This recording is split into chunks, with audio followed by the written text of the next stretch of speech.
The city of Cape Town has destroyed nearly 3,000 litres of alcohol confiscated this week. Let's take you live now to the scene and to our reporter, Nasiphi Same, who's tracking that story. So, Nasiphi, when we talked about destroying alcohol, officials destroying alcohol in this manner, this is not exactly what we had in mind, right? Bottle after bottle being poured down what looked like a drain of sorts. I thought it would be put into maybe a crusher and just everything destroyed in one go.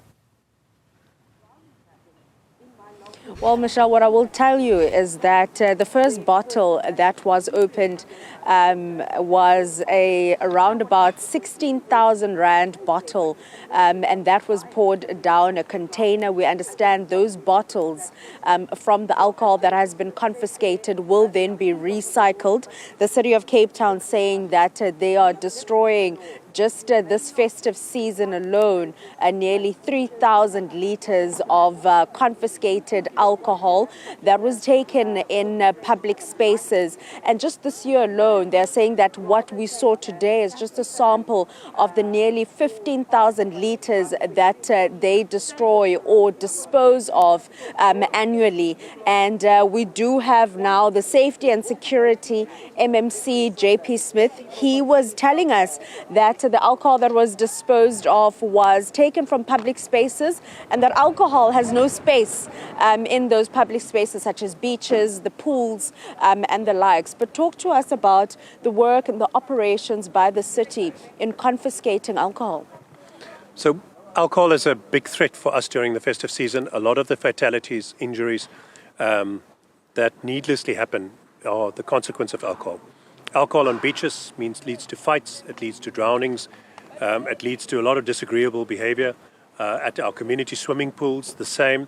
Drunk driving is well documented. In the last week alone, we lost a cyclist to a drunk driver, to the shock of the whole cycling community, and we lost one of our own officers as a consequence of a drunk driver ploughing into those staff working next to the road, attending to an existing accident scene.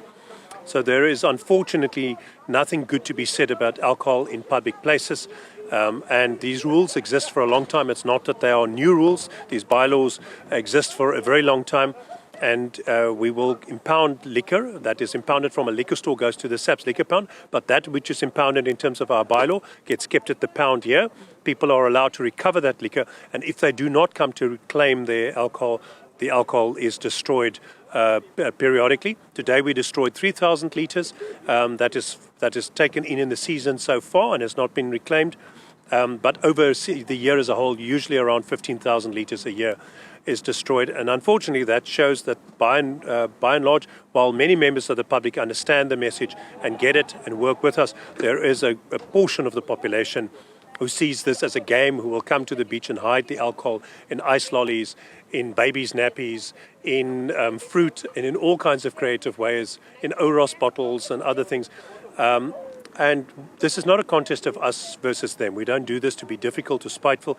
We do this because we know the inconsequence of this and the lives that are lost and the heartache that will be felt. And that heartache is irreversible. It's not that you get to then say, oops, I made a mistake.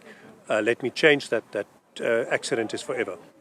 JP, let's now talk about the illegal establishments, and I know that the city has been pouncing on people that are manufacturing illegal alcohol. While you may not have the numbers off the cuff, but how problematic is that space of manufacturing of illegal alcohol, but also the establishments that are operating illegally? So we do see the sort of regulated and legal microbreweries and nano breweries. Those are not the kind of problem we're talking about. They manufacture for friends and family and for their own consumption, and not in significant quantities. They're also the people who make traditional alcohol, the sorghum beer, and that in and of itself is also not a significant problem for us.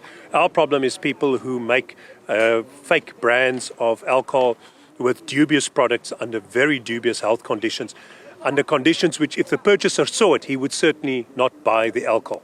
And these are fake brands on them, so you're buying that thing assuming that it is of a sanitary quality. Meanwhile, it has been produced under the most appalling conditions. with a water siphoned from the cistern of a ablution facility. It is appalling. So yes, we have had some of these. I don't think it's a widely prevalent thing, but there are some people who have made this alcohol and make it with components and products that are dangerous to the consumer's health. So absolutely yes, and we will always be happy for information from the public. We'll also pay a reward for that information to 021 480 7700. Quickly for us, JP, you have received quite a lot of flack in previous years when disposing of the alcohol. Many, as you mentioned earlier on, have said perhaps you should sell the alcohol and use the money for something else. I would personally prefer to auction the alcohol, to periodically have a public auction as we do with impounded vehicles, and auction the alcohol and have put that money towards the fund for officers that get hurt or killed on duty, or put that money towards some developmental program, or even an alcohol rehab facility. But legally, that's extremely difficult to do. The city would need to acquire a liquor license, would need to become a vendor of alcohol. There's an enormous amount of legal complication attached to it, such that the city's legal department has recommended against it. And secondly, it immediately creates the opportunity for people to say, and perhaps plausibly then, that the city impounds the liquor for the purpose of profiteering off it. And that muddies the motive for doing this.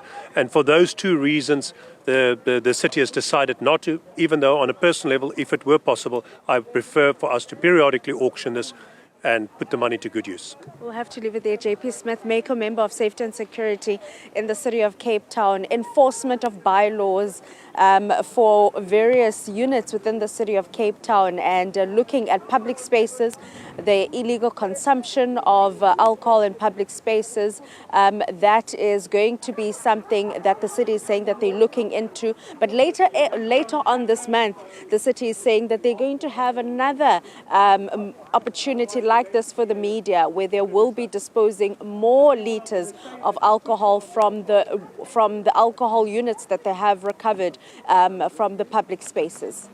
Yeah, auctioning off the alcohol seems like a more reasonable prospect, doesn't it? Perhaps put the money to doing some good, especially that first bottle you told us about, Nasiphi.